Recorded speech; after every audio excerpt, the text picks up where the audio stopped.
नमस्कार। आप देख रहे हैं आज़ाद एक्सप्रेस न्यूज़ का 27 फरवरी दिन शुक्रवार के सभी देश विदेश के समाचार।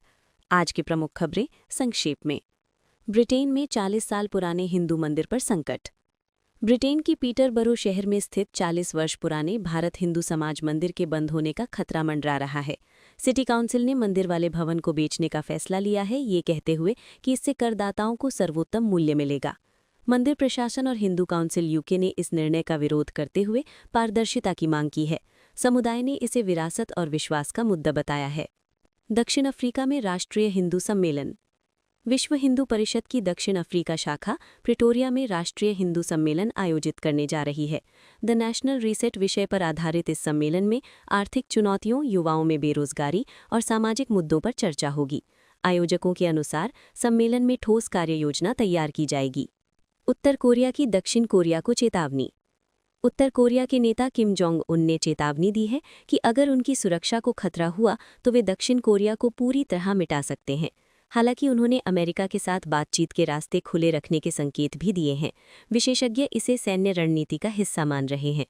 बिल गेट्स ने एप्स्टीन संबंधों पर दी सफाई। गेट्स फाउंडेशन की बैठक में बिल गेट्स ने एप्स्टीन के साथ अपने संबंधों पर खुलकर बात की और माफ़ी भी मांगी। उन्होंने कहा कि उन्होंने कोई गलत काम नहीं किया, लेकिन एप्स्टीन से जुड़ाव पर पछतावा है।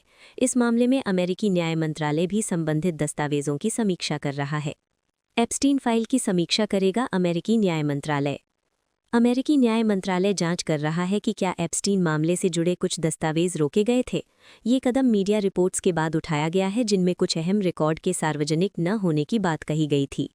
क्यूबा का दावा, फ्लोरिडा से आई नाव पर गोलीबारी।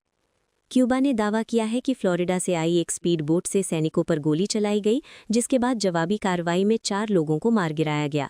अमेरिका ने मामले की जांच शुरू कर दी है। हिब्रू विश्वविद्यालय ने पीएम मोदी को दिया धन्यवाद। यरूशलेम के हिब्रू विश्वविद्यालय ने इजरायल की संसद में प्रधानमंत्री नरेंद्र मोदी के संबोधन को साहसिक बताते हुए उनका धन्यवाद किया। विश्वविद्यालय ने कहा कि ये भाषण भारत इजरायल के शैक्षणिक सहयोग को और मजबूत कर सकता है। यूपी जापान समझौता। मुख्यमंत्री योगी आदित्यनाथ ने जापान के यामानाशी प्रांत के गवर्नर से मुलाकात की। दोनों के बीच हरित हाइड्रोजन प्रौद्योगिकी को लेकर एमओयू साइन हुआ।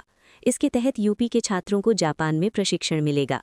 योगी ने कहा, ये पहल भारत के नेट जीरो लक्ष्य की दिशा में अहम कदम है। भारतीय अर्थव्यवस्था की रफ्तार। ईवाई की रिपोर्ट के मुताबिक अगले वित्त वर्ष में भारत की जीडीपी 6.8 से 7.2% की दर से बढ़ सकती है। रिपोर्ट में कर अनुपालन सुधार पर जोर दिया गया है। भारत अमेरिका व्यापार वार्ता। वाणिज्य मंत्री पीयूष गोयल ने अमेरिकी वाणिज्य मंत्री हावर्ड लुटनिक से मुलाकात की। दोनों देशों के बीच व्यापार और आर्थिक साझेदारी को मजबूत करने पर चर्चा हुई। सोना चांदी सस्ता। वायदा बाजार में सोना 539 रुपये गिरकर 1,60,606 रुपये प्रति 10 ग्राम पर पहुंचा। वहीं चांदी 3,264 रुपये टूटकर 2,65,052 रुपये किलो हो गई। सीमा शुल्क में राहत।